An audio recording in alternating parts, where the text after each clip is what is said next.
Motivating employees is one of the most important jobs a manager has, yet they don't always get it right.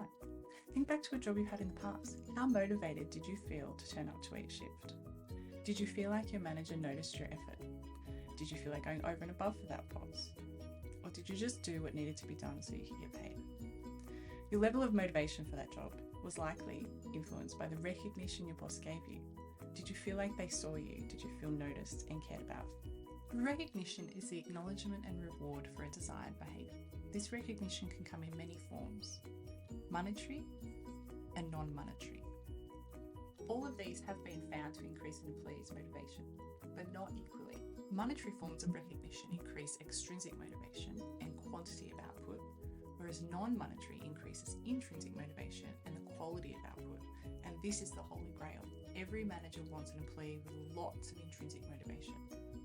Because when someone is intrinsically motivated, they're motivated by the job itself and work for the love of it. This increases team morale, productivity, and work quality. Let's look at positive feedback. Psychologist Edward Deci found that positive feedback had the biggest impact on intrinsic motivation. Why? According to self-determination theory, positive feedback satisfies one of three basic psychological needs: competence.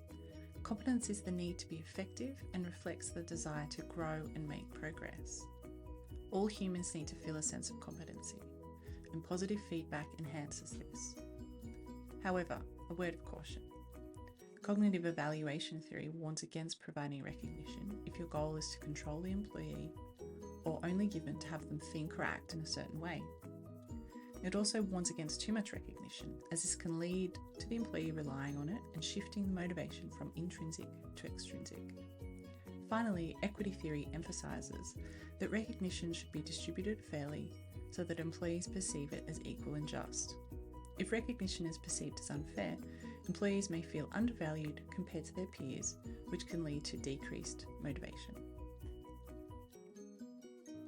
So employee recognition has a significant impact on work motivation. However, depending on the form, it will either have an extrinsic influence or intrinsic. The goal of managers is to increase intrinsic motivation, and one of the most effective ways of doing that is through positive feedback, as it satisfies our deep human need to feel competent.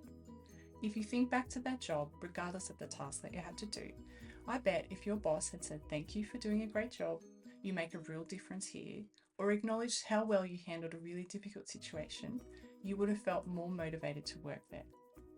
Thank you for watching this video on employee recognition in the workplace. For references and more information, please see the description below.